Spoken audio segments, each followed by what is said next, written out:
그러니까 실질 GDP 성장률하고 제가 S&P 500 상승률하고 분석해 보면요, S&P 500이 한 2분기 정도 선행하고, 네, 2분기 상황이 사이 맞습니다. 예, 그렇습니다. 내년 상반기 마이너스 성장이라면은 그거를 앞으로 반영할 수도 있죠. 그러면 이제 9월, 10월 딱 그때니까. 예, 그 무렵에 한 번 더 충격을 받을 수는 있을 것 같습니다. 뭐 그런 충격이 온다면은 9월 초순 혹은 중순 이때 주식을 사시는 게 좋을 것 같습니다. 시장이 참 어렵습니다, 예. 교수님. 어렵습니다. 증시가 너무 어렵고 예. 더위 때문에도 지치는데 예. 이 계좌 열어보면 뭐 상황이 이러니까 더 힘들게 느껴지기도 하고요. 근데 돌이켜보면 이제 교수님께서는 그동안 미국의 소비 둔화나 이런 걸 보면서 경기 침체 우려를 제기를 해주셨고 아마 최근에 이제 미국발로 이제 시장들이 증시들이 충격을 받는 모습을 보면서 또 여러 가지 생각이 드셨을 것 같거든요. 이 정도의 충격까지 예상을 하셨습니까? 예상 못했습니다. 예, 단지 제가 7월 중순 이후 한 달 정도는 우리 주가, 뭐 미국 주가 조정을 펼 것이다 이런 말씀을 드렸는데, 그 근거는 미국 경제가 소비 중심으로 둔화되고 있는데 주가는 너무 많이 올랐다. 네. 그 간격을 좀 좁혀야 된다. 그래서 미국 주가 조정 보이면은 우리 주가도 그럼 조정을 보일 수밖에 없죠. 특히 외국인이 팔 것이다. 예, 그리고 제가 월별로는 그 일평균 수출 금액하고 코스피하고 늘 그 분석해서 드리는데요. 네. 7월 말 보니까 코스피가 일평균 수출 금액에서 거의 15%나 가대평가됐어요. 예, 그게 좁혀져야 된다. 예, 그래서 조정을 보여야 된다. 예, 그런 말씀을 드렸는데, 네. 뭐 지난주 월요일 날 하루에 그렇게 떨어질지는 상상도 못했었습니다. 맞아요. 예. 네. 근데 이게 그 미국이 하락의 원인이라고 신문에 사실 많이 나왔었는데 예. 미국보다 한국이 사실 훨씬 더 많이 빠지고 예. 회복도 좀 덜 되고 있잖아요. 예. 그럼 이게 결국은 미국이 문제가 생겼지만 우리나라가 조금 더 잘 될 수 있는 거로 봐도 되는 건지, 아니면 결국은 미국 안 되면 우리나라도 틀린 건지, 이건 혹시 요번을 겪으면서 어떻게 생각하세요? 방향은 같이 갈 수밖에 없는데요. 네. 저는 앞으로는 우리 주가가 그래도 상대적으로 나을 것 같다. 예, 그렇게 네. 보고 있습니다. 예, 제가 그렇게 보는 이유는 저는 장기적으로 그 명목 GDP에 비해서 주가가 얼마나 가대평가됐냐, 가소평가됐느냐 네. 이걸 보는데요. 예, 미국 주가는 지금 한 15% 정도 S&P 500 기준으로 가대평가됐습니다. 근데 우리 코스피는 늙어 저평가됐다고 그러지만은 20% 정도 저평가되어 있거든요. 네. 근데 시간이 가면은 늘 장기적으로는 그 명목 GDP로 추정한 적정 주가에 접근해 가거든요. 예, 이러한 의미에서 우리 주가가 뭐 지나치게 저평가되어 있기 때문에 시간이 가면은 우리 주가가 앞으로 상승률이 더 높으리라 보고 있습니다. 그럼 어떤 일이 벌어지면 그렇게 될까요? 왜냐면 이번에도 사실 한국이 조금 더 많이 빠지고 안 되는데 네. 어떤 현상이 예를 들어 뭐 대선이 끝난다든지 아니면 네. 뭐 미국에 어떤 일이 벌어진다든지 네. 또는 한국은 지금 수출이 너무 좋은데 뭐 여기서 더 좋아, 뭐 어떤 일이 생기면 사람들이 아 이제 진짜 한국 증시가 좋을 거야 이런, 왜냐면 지난 거의 10년 이상을 네. 뭐 이렇게 됐었으니까 어떤 걸 캐털리스트로 보세요? 그렇게 될 수 있는. 네, 저는 뭐 세 가지로 보는데요. 네. 우리 수출 중심으로 경기가 회복되고 있지만은 소비도 좀 회복돼야 된다. 네, 그런데 최근에 그 소비 심리가 약간 개선되고 있거든요. 네. 그래서 하반기는 소비 심리가 저는 다소 개선되리라 보고 있습니다. 네, 그리고 두 번째는 유동성이 증가해야 되죠. 네. 네, 그런데 오늘 그 한국에서 뭐 유동성, 통화지표 유동성 발표했지 않습니까? 근데 6월 통계인데요. M2 증가율이 6.2%까지 많이 올라왔어요. 네. 예, 그리고 제가 그 단기 부동자금이라고 이야기하는데요. 단기 부동자금이라는 거는 눈이 있어가지고 언제든지 이동할 수 있는 자금이죠. 뭐 현금 통화 요구불액은 수시 입출식 접수금, MMF 이런 것들 포함한 건데요. 6월 말 기준으로 보니까 1,530조로 예, 지난 5월보다 거의 40조 정도 더 늘었거든요. 네. 유동성이 증가하고 있다는 거죠. 물론 이 유동성이 지금은 뭐 부동산으로 좀 가고 네. 있는 것 같아요.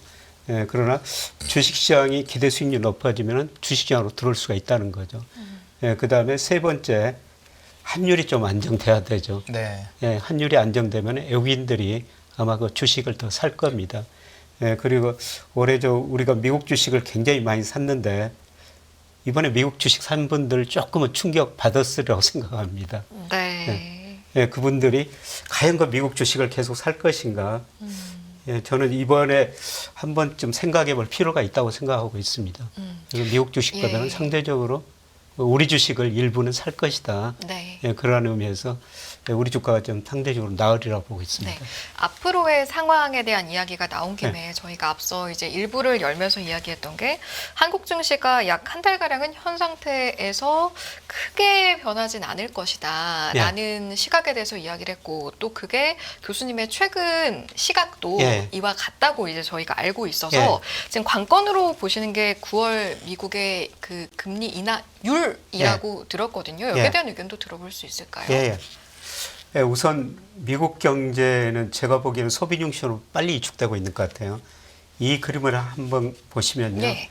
예, 제가 통계적으로 HP 필터라 장기 추세를 구하고 그다음에 추세에서 0 이상이면은 추세에서 위에 있는 거고요. 예, 그다음에 0 미만으로 가면은 추세 밑으로 가는데 소비는 올 2분기까지 데이터를 분석해 보니까 이미 추세 밑으로 떨어졌거든요. 미국 소비가 많이 위축되고 있다는 것이죠. 예, 그럼에도 불구하고 GDP가 아직까지는 견조한 거는 뭐 GDP를 구성하는 게 소비뿐만 아니라 투자, 수출이거든요. 네. 이 사이클을 구해보면은 제가 여기 투자하고 수출 사이클 안 그려놨으면 투자하고 특히 설비 투자하고 수출 사이클은 아직도 괜찮습니다. 예, 그것 때문에 GDP가 아직도 그 플러스인데요. 예, 저는 조만간 미국의 GDP가 추세 밑으로 떨어지리라고 보고 있어요. 네. 그래서 미국 경제가 언제 그 침체에 오느냐, 저는 내년 상반기라고 보고 있습니다. 물론 제가 가지고 있는 모델로 예측한 건데요. 뭐 2분기 미국 경제 성장률이 전기 대비 연율 2.8%였죠. 3분기 2.0, 4분기 2.4. 내년 상반기에는 2분기 연속 마이너스 성장하리라고 보고 있습니다. 그래서 소비가 먼저 침체되고 다른 모든 경제도 침체에 빠지고 있다. 네. 그래서 이런 것들을 주시장이 지금 반영하고 있지 않느냐 그렇게 생각하고 있고요. 그다음에 금리 물어보셨습니다만은 소위 테일러 준칙에 따라 이론적인 적정금리를 한번 추정해 본 겁니다. 네. 그런데 3분기 현재 4.2% 정도 나오고 있어요. 지나치게 지금 5.5% 적정금리보다 높다는 겁니다. 네. 그래서 저는 9월 FOMC에서 0.5%포인트 정도 인하할 수 있는 여력이 있다. 그리고 내년 들어서는 이 적정금리가 급격하게 떨어지거든요. 실제 지표가 잠재 지표 밑으로 떨어지고 그다음에 수요가 위축되면 물가 상승은 낮아질 수밖에 없죠. 그래서 제 모델로 간다면 미국 연준의 지금 적정금리가 현실 금리가 너무 높고요.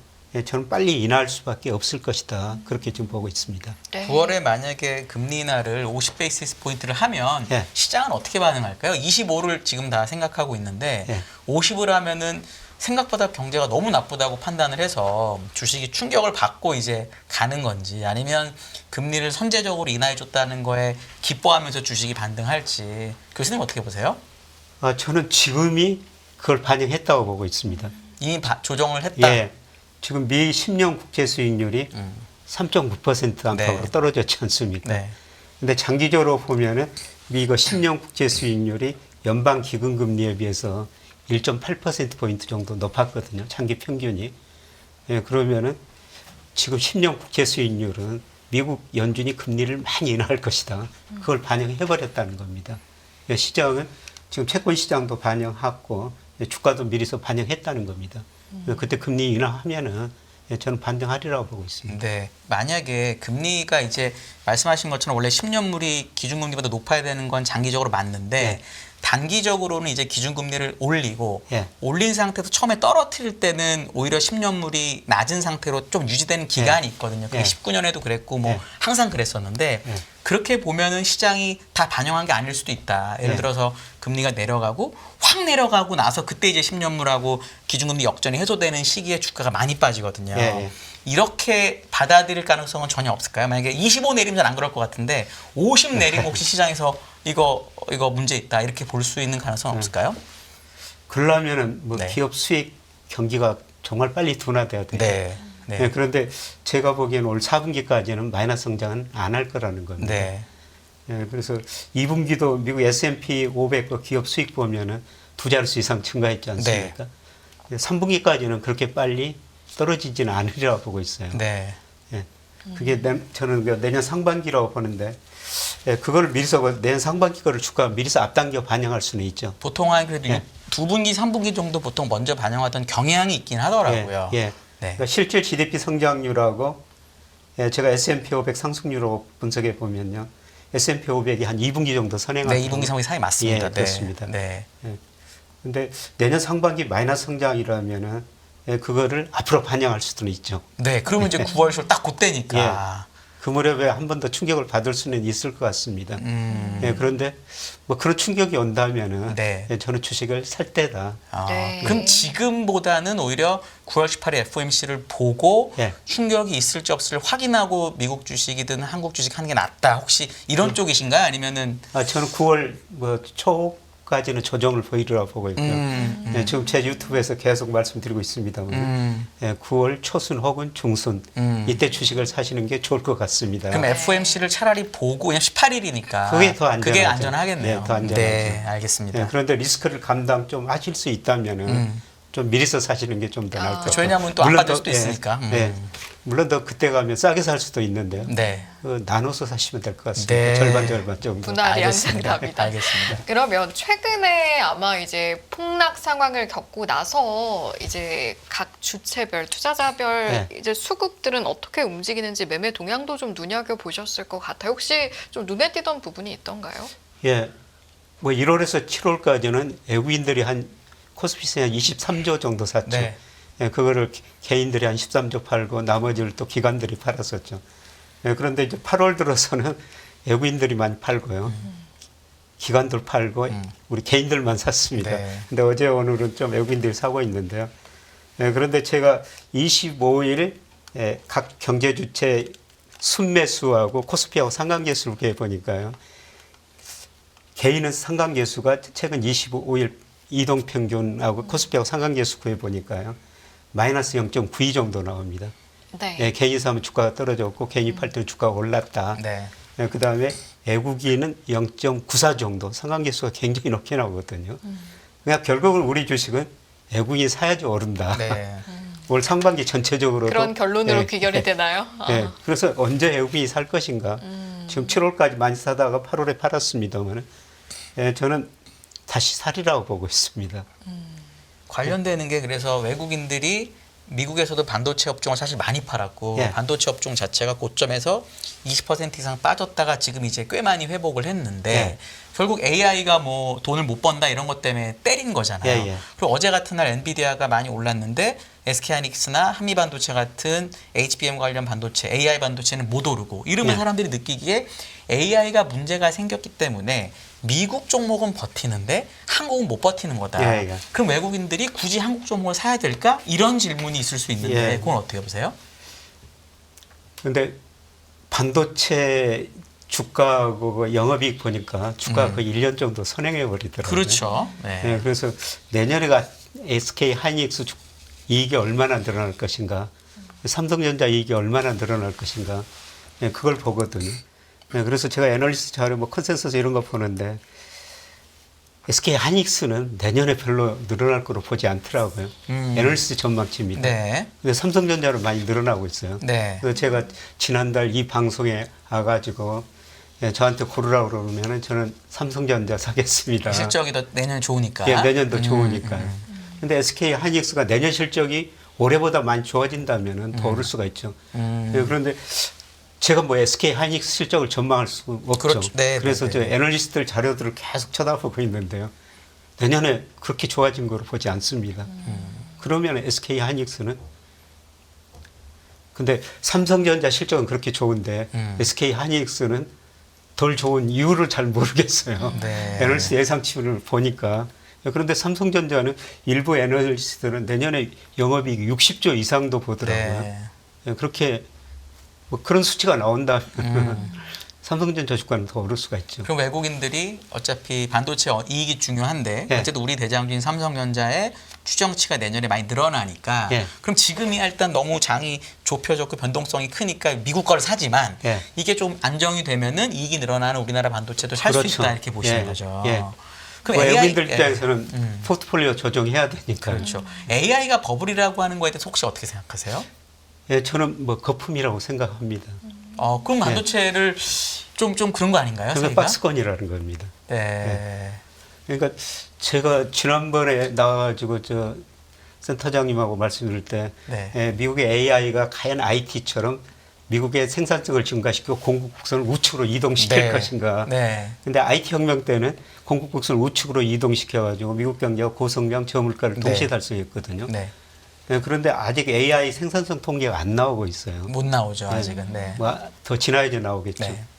네, 그런데 AI가 과연 IT 혁명처럼 생산성을 증가시킬 것인가? 그건 아니라는 겁니다. 네, 그런데 생산성 통계하고 미국 거 S&P 500이나 이런 거하고 추정해 보면요. 아직 IT 같은 거품은 아니지만 상당히 거품이 발생했습니다. 네. 그래서 그때 말씀드리는 게 제가 그처럼 생산성을 증가 못 시키면은 거품이 꺼진다. 네.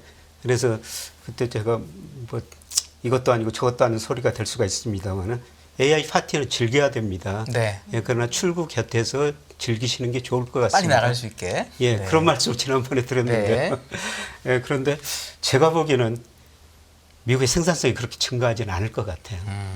그럼 결국 우리나라 반도체 업종에 대해서도 그렇게 아주 길게 좋게 보기는 좀 어렵다고밖에 볼 수 없겠네요. 예, 그러면. 그렇습니다. 예. 네, 그럼 우리나라에서는 당연히 그동안에 안 좋았던 쪽이 낫겠다 이 정도로 예. 예, 알겠습니다. 네. 조마조마한 시선으로 보게 되는 게 계속해서 AI가 이번 투자의 키워드다라고 보는 것도 있었지만 아 정말 IT 때처럼 버블이 아닌가 뭐 이런 시선도 있었고 네. 계속해서 이거 괜찮아라고 우려 섞인 시선이 하나가 더 있다면 미국의 경기 침체입니다. 계속해서 이야기를 하고 또 아마 우리 투자자분께서도 방송에서 이야기를 접한 지 꽤 오래되셨다고 느끼셨을 텐데 최근 발표된 뭐 지표들 같은 거 보면 BJ 조업 서비스업 뭐 경기 지수라든지 지표가 좀 완화된 것으로 나오긴 했는데 경기 침체가 올 것인가에 대해서는 여전히 예스이신 거죠? 그 말씀하시는 그 미국 ISM 공급자 관리협회 네. 이 제조업 ISM은 이미 2021년 그 하반기부터 계속 거의 50 이하거든요. 예, 그런데 그 서비스업이 지난 6월 달에는 50 이하로 떨어졌었어요. 그다음에 5월, 6월, 4월하고 6월 떨어졌죠. 그리고 7월에는 이게 51.4로 지난주에 올라간 거로 나왔습니다. 예, 그런데 저는 서비스업도 조만간 밑으로 떨어지리라고 보고 있어요. 예. 미국이 이거 제조업 경기는 별로 안 좋은데 서비스업 경기가 그동안 좋았었거든요. 예, 그다음에 미국 거 소비 지출 중에서 67%가 서비스 지출이에요. 내구재는 이미 그 11% 차지하고 있는데 내구재 소비는 오히려 줄어들고 있습니다. 예, 준내구재는 22% 거의 정체되고요. 서비스 소비만 좋다는 겁니다. 예, 그런데 최근에 그 미국 컨퍼런스 보드나 미시간 대학교 소비자 심리 지수 같은 거 보면요. 과거에는 주가가 오르면 그것도 같이 좋아졌어요. 근데 주가가 오르는데도 소비 심리가 별로 안 좋아지고 있거든요. 네. 예, 그만큼 미국 거 소비 심리가 안 좋아지고 있고요.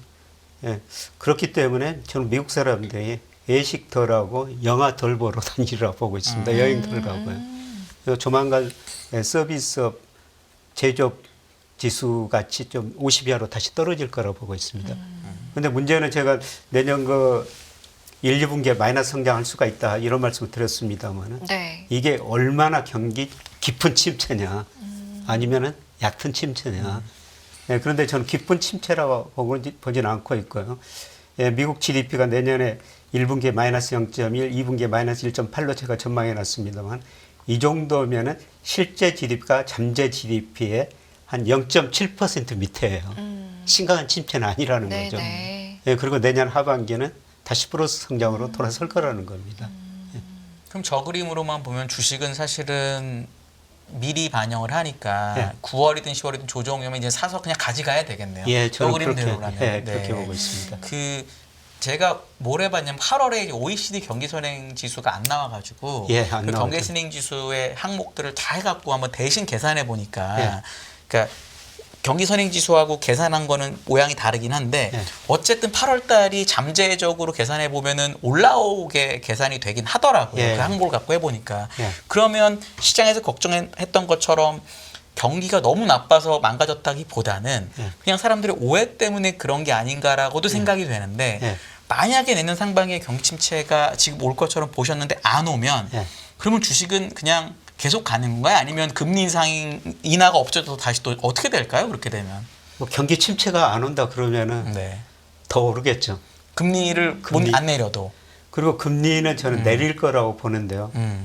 왜냐하면은 지금 적정금리에 비해서 실제금리가 너무 높다는 겁니다. 근데 이제 경기가 너무 좋으면 그걸 계속 가야 되잖아요. 왜냐하면 예. 경기를 다운시켜야 되니까. 예, 그래도 예. 네. 그래도 적정금리보다 높기 때문에 네. 예, 이론적인 금리에는 접근해야 된다는 겁니다. 네. 그래도 이제 금리 인하가 되면 네. 경기가 안 좋다는 거고 시장은 안 좋아질 것이다라는 시각도 투자자분들께 계속 있는 게 사실이기 때문에 여기에 대해서는 그럼 또 더불어서 조언 말씀해 주신다면 어떤 이야기가 가능할까요? 그러니까 주가를 결정하는 게 가장 중요한 게 뭐 단순하게 금리하고 기업 이익이거든요. 네. 금리를 내리는데 기업 이익 증가 속도가 금리 내릴 폭보다 훨씬 더 커버리면 주가 떨어지죠. 네. 그래서 앞으로 저는 뭐 금리는 인하할 것이다. 예, 그런데 기업 이익 둔화 속도가 금리 인하 속도보다 더 빠르면 주가 못 오르죠. 네. 그래서 기업 이익을 봐야 되는데요. 예. 근데 최근에 보니까 미국 그 데이터 보니까 사실 매출액은 별로 S&P 500 별로 안 늘어나더라고요. 네. 근데 이익은 많이 늘어났어요. 네, 네. 그거는 별로 좋은 의미는 아니죠.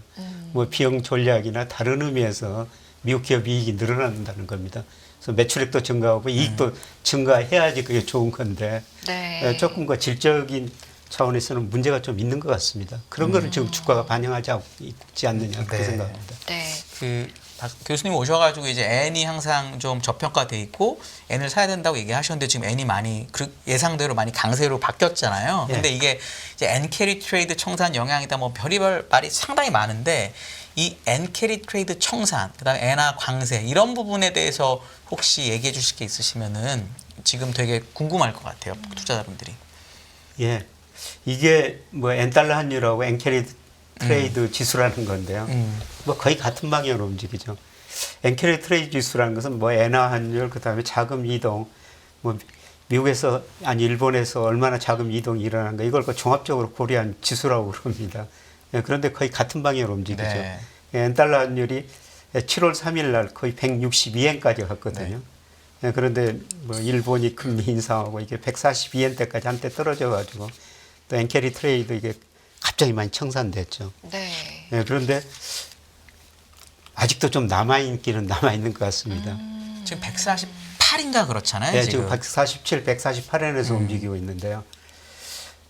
예, 그런데 저는 N달러 환율이 여기서 크게 단기적으로 이렇게 변동을 하지는 않으리라 보고 있어요. 예, 145엔에서 뭐 여기서 뭐 플러스 마이너스 2엔 정도 이 정도 당분간 그렇게 변동하리라고 보고 있거든요. 네. 네. 그 N달러 환율을 결정하는 게 가장 중요한 게 미국의 10년 국채 수익률, 일본 10년 국채 수익률 차이죠. 네. 예, 그런데 미국 10년 국채 수익률이 떨어졌지만은 일본 10년 국채 수익률도 일본이 금리를 올렸는데도 10년 국채 수익률 1% 넘었어요. 계속 1% 왔다 갔다 예, 하더라고요. 그런데 지금 0.85%로 네. 일본 국채 수익률 같이 떨어져 버렸거든요. 예, 그러다 보니까 미일 10년 국채 수익률 차이가 별로 안 좁혀지고 있다는 겁니다.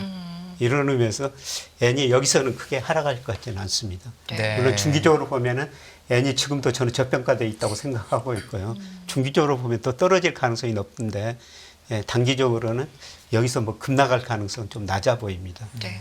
이제 최근에 BOJ 부총재가 시장이 불안정할 네. 때 금리를 인상하지 않겠다라고 하면서 이제 안정세를 되찾긴 한 건데 또 아예 이제 BOJ 총재가 23일에 일본 의회에 좀 출석을 해서 예. 관련 좀 질의 답변이 있다 보니 예. 이때 어떤 이야기가 나오느냐에 따라서 예. 혹시 또 저희가 눈여겨봐야 할 수도 있을까요? 이번에 저 금리 인상해가지고 뭐 한번 N 강세 우려라던가 이런 부분들을 긴장하면서 봐야 할지. 네. 굉장히 당혹했을 것 같아요. 그래서 좀 굉장히 조심스럽게 말씀할 것 그렇겠죠. 같습니다. 네. 앞으로 보수적으로. 경제 성장률 물가 보겠다. 아. 미 파월 연준 의장이 늘 하는 이야기가 데이터가 시키는 대로 하겠다. 네.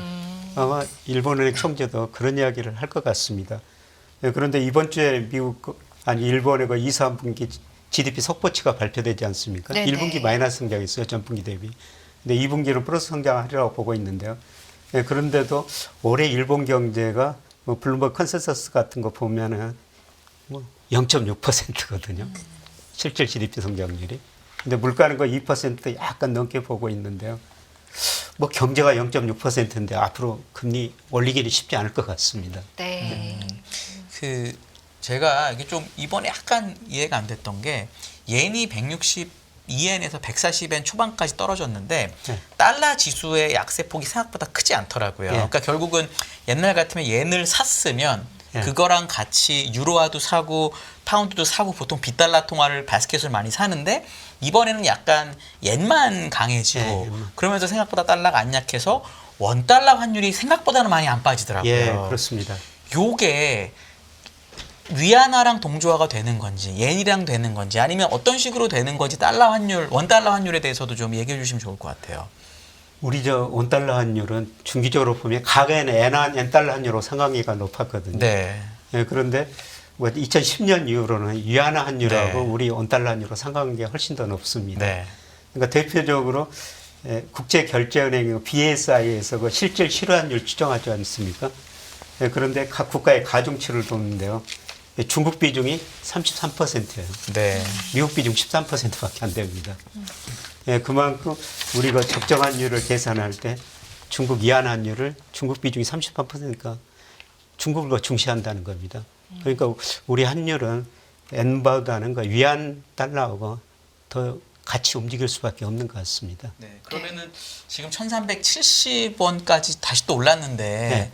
원달러 환율 좀 중기적으로 단기는 말도 안 되니까 중장기적으로 어떻게 대응하는 게 좋을까요? 저희 투자자분들은. 예, 저는 뭐 원화가 강세라고 보고 있거든요. 네. 그러니까 환율이 떨어진다고. 예, 예. 네, 네. 이 그림을 보시면은 우리 저 코스피하고 예, 그다음에 제가 원달러 환율을 축을 거꾸로 그려놓은 거예요. 예, 과거에는 거의 같은 방향으로 움직였거든요. 우리 코스피가 올 때 환율이 떨어졌다는 원화 가치가 올랐다는 겁니다. 예, 그래서 근데 올해 들어서는 그래도 뭐 주가가 이번에 조정을 보였지만은 뭐 저점 고점 코스피는 올라가고 있거든요. 예, 그런데 원화 가치는 오히려 떨어졌어요. 네. 근데 제가 뭐가 옳은가? 그래서 제가 통계적으로 인과관계를 한번 분석해 봤더니요. 예, 코스피가 원달러 환율을 더 일방적으로 설명해 줍니다. 네. 그래서 코스피가 오르면은 원화 가치 오른다는 거죠. 환율이 떨어진다는 거죠.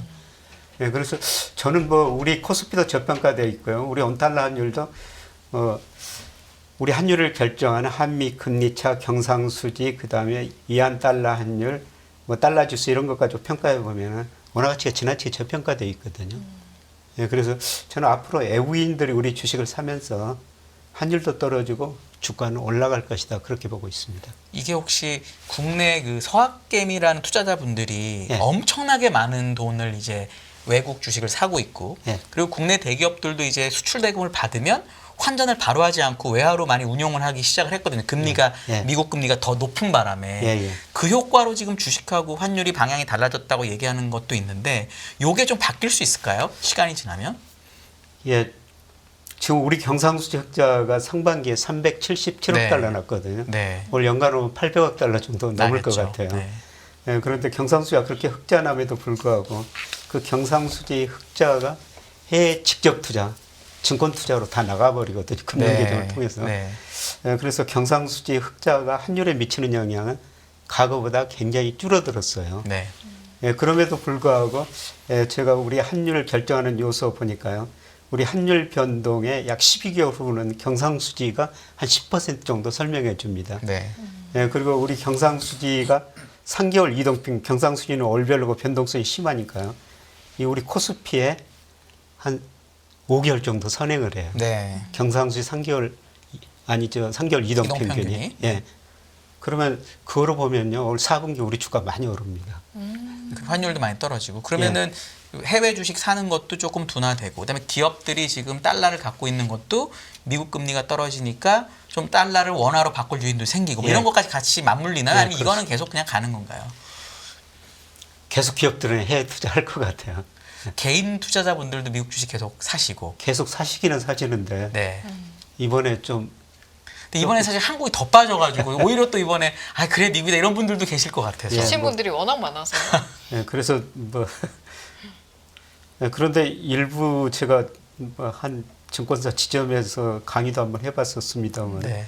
저 느낌은 조금씩 달라지고 있더라고요. 아, 네. 제 그러면 제자들이 뭐 음. 증권회사 다니면서 제자들이 어쩔 수 없이 자기가 있는 지점에 와서 강의 좀 해달라 그래서 아. 무료로 가서 네. 강의를 네. 해주는데 가서 뭐 이야기해 보니까 조금은 달라지는 것 같습니다. 네. 우리 주식에도 좀 관심을 가지고 있는 것 같습니다. 네. 그러면 결국 4분기에 환율도 떨어지고 예. 주가도 좋아지는 게 아까 얘기하신 그런 부분이다 이렇게 예, 보시는 그렇습니다. 거죠. 예, 예. 네. 이것도 좀 여쭤보고 싶은데 지금 채팅창에서는 저희 애청자이신 신양이님께서 요즘 주가에서 달러원보다 N1 차트의 상관관계가 더 높다고 체감이 되신다고 해요. 그런 관점에서 봤을 때 원엔 간 동조화 현상은 앞으로 어떻게 전망을 하시는지 여쭤보겠습니다. 같은 방향으로 움직일 수밖에 없죠.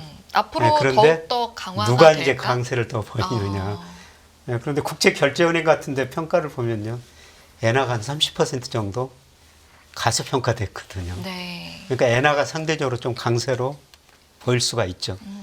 네, 그래서 얼마 전에 뭐 100엔당 우리 저 원이 그 850원까지 떨어져서 최근에 그 930원, 40원까지 올라갔는데요. 네, 저는 최소한 900원은 넘는 수준에서 계속 유지할 거라고 보고 있습니다. 앞으로 원보다는 N이 상대적으로 좀 강세로 갈 것이다. 네. 네, 그렇게 보고 있습니다. 저희 그리고 이제 이번 주 내일 이제 물가 발표가 나고 그다음에 이제 주말에 소매 판매도 예. 나오거든요. 요거 전망을 아주 간단하게 해주시면 어떨까요? 예, 뭐 컨센서스는 2.9%죠. 네, CPI 헤드라인. 네. 그런데 제 모델은 2.8%입니다. 아. 그래서 2.9, 2.8. 뭐 그 언저리. 예. 예. 그런데 2021년 3월 이후 처음으로 2%대 진입한다는 게 네. 예, 그게 의미가 있는 것 같습니다. 예, 그리고 또 소매 판매 컨센서스 전월비 0.3%더라고요. 네. 예, 저는 마이너스라고 보고 있습니다. 요번 소매 판매 혹시 어느 부분에서 마이너스가 날까요? 예, 특히 그 근원 근원이. 예, 그럼 근원 소매 근원에서- 판매라고 예, 있거든요. 근원 소매 판매에서 에너지 빼고 이런 거 빼고인데 예. 그 중에 내구재인가요? 뭐 어떤 부분이 좀 그렇게 그래서 마이너스가 내구재는 날까요? 이미 마이너스로 돌아섰고요. 그게 확장 왜냐하면 마이너스 플러스에서 마이너스 된다는 얘기는 그게 더 마이너스가 되든지 예. 이래야 되는 거니까. 예, 내구재가 더 마이너스 될 거라 보고 있고요. 내구재가. 예, 그다음에 소비 지출 서비스가 주도하고 있는데 네. 서비스 소비 증가세가 좀 둔화될 거라 보고 있습니다. 사실 이 통계는 그 월말에 그 개인 소비 지출 PC 네. 그때 뭐 구체적으로 발표가 되는데요. 네. 이 소매 판매는 소비의 일부죠. 네. 뭐 소비 전체적으로 파악하려면 PC를 보셔야 되죠. 그렇죠. 예. 네. 근데 보통 요번에 이제 물가랑 소매 판매가 같이 발표되고 예. 지난주에 실업률하고 이게 하도 이렇게 충격을 주다 보니까 예. 이 소매 판매 데이터를 아주 열심히 보는 예. 상황이 있어. 어쨌든 마이너스 될 것 같다. 예, 근원은 네. 근원은 근원은 마이너스가 나올 것 같습니다. 네, 알겠습니다. 네. 이제 저희 마무리할 시간 5분 정도 남겨두고 있는데요. 이제 투자 전략에 대한 좀 더 구체적인 이야기를 여쭤볼까 봐요. 아까 이제 업종 면에 있어서는 반도체 잠깐 이제 한상희 의원님께서 여쭤보시긴 하셨는데 앞으로 투자할 때 어떤 업종에 대한 고민이 있으시다 하는 분들은 어떤 업종을 좀 눈여겨봐야 하나요? 예, 저는 우리나라 수출 비중 보고 업종 비중을 정해요. 아. 예를 들어서 작년에는 그 자동차 수출 비중이 많이 늘어났거든요. 네네. 그래서 작년에 저 개인적으로는 자동차 투자를 많이 했고요. 근데 올해는 자동차 비중 줄어들고 늘어나는 게 반도체하고 예, 그다음에 조선입니다. 조선. 예, 그래서 계속 제가 반도체 조선이다. 예, 그런데 반도체 중에서는 하이닉스보다는 삼성전자일 것이다. 예, 그리고 조선업종은 여전히 그 좋게 보고 있고요. 네. 예, 그다음에 제가 요새 고민이 많은 거는 그 저 2차 전지. 네. 누구나 다 2차 전지. 고민하실 것 같은데. 네. 맞습니다. 뭐 제가 보기에는 이제 사셔도 좀 서서히 사셔도 되지 않을까. 예, 물론 뭐 요새 그 자동차 화재 때문에 그러고 또 트럼프가 대통령 당선되면은 네. 또 한 번 충격이 올 텐데요. 네. 예, 그런데 뭐 내후년을 보고 이제 2차 전지도 저는 서서히 조금씩 비중 늘리셔도 되지 않을까. 아하. 예, 그렇게 생각합니다. 알겠습니다. 아, 잠시만요. 채팅창에서 너무나 느낌표 2개 찍어 가시면서 요한님께서 교수님께 질문을 하셔가지고 예, 예. 사실 투자할 때 포트폴리오 이렇게 어떻게 배분할지도 다들 고민이 많으셔서 교수님이 보시기에 현재 시점에서 주식과 채권 몇 대 몇의 비율을 추천하시는지 네, 저는 간절하게 뭐 물어보시네요. 9월 초 중순사에 네. 주식 비중을 많이 늘리는 게 좋을 것 같습니다. 70% 이상으로. 70%, 그럼 7대 3 네, 정도로. 7대 3 정도. 네. 예, 그리고 채권은 제가 뭐 작년부터 채권 사십시오. 어떤 방송 진행자가 제 얼굴만 보면 채권 이야기 네. 생각난다는데 금리 단기적으로 너무 많이 떨어져 버렸어요. 네. 여기서 단기적으로도 떨어지기는 좀 많이는 안 떨어질 겁니다. 물론 그 10월 가면 저는 소비자 물가 상승률이 1% 중반까지 떨어지라고 생각하고 그때 가면 금리가 또 한 단계 떨어질 텐데요. 이제 채권 가지고는 단기 차익은 누리기가 쉽지 않다. 네. 오히려 주식이 훨씬 더 저평가됐다. 야. 지금은 뭐 주식 비중 많이 늘리셔야 될 때로 보고 있습니다. 지금 주식 비중 늘리시면은 그냥 계속 가져가도 되는 쪽이신 거죠. 그래도 지금 왜냐면 내년에 경기 침체가 셀 건 아니라고 보시니까. 예, 그렇습니다. 주식을 그러면 아까 얘기하신 그런 업종을 가져가고 혹시 지역은 여전히 한국이 낮고 미국은 조금 줄이고 중국도 낮고 요거가 여전하신 거예요? 아니면 혹시 조금 생각이 바뀌셨나요? 이제 한국 비중을 좀 더 늘려야 될 거고요. 네. 미국 비중이 너무 높죠. 네. 우리나라가 해외 주식 투자 비중 보면요. 작년 기준으로 미국 비중 63%, 일본, 중국 비중 3%. 저는 미국 비중 63%는 너무 높다고 생각하고 있습니다. 네. 그걸 50% 이하로 줄이고 뭐 인도 그다음에 중국은 늘 믿지 못하겠지만은 그래도 중국 주가가 제가 보기에는 상당히 그 저평가 영역이 있는 것 같습니다. 중국 비중도 3%에서 한 10% 정도는 미국 비중 줄이고 한 인도나 중국 비중 그만큼 좀 늘리시는 게 좋을 것 같습니다. 네. 그러면 미국이 50이고 인도, 중국이 한 10대고 나머지 30은 그럼 한국 정도 예, 이렇게 그렇습니다. 예. 하는 걸로. 그러면 왜냐하면 이게 미국이 MSCI 기준으로 보면은 미국이 전체 시장의 60한 3% 정도 되긴 되거든요. 예. 그리고 한국은 1%고 예. 중국이 5%고 이렇게 돼 있으니까 또 그러고 보면 국내 이 개인 투자자분들이 정말로 되게 스마트하게 그 MSCI를 따라갔다라고 또 볼 수도 있는데 예. 그게 과대 계상됐다라고 보시는 거죠. 예, 그렇습니다. 저는. 알겠습니다. 알겠습니다. 안녕하세요. 이승입니다. 더 많은 영상을 보고 싶으신 분들은 화면 오른쪽에 있는 구독 버튼을 눌러주시기 바랍니다. 그리고 영상을 보시면서 좋아요는 필수인 거 아시죠? 항상 인포맥스 라이브를 사랑해 주셔서 감사합니다.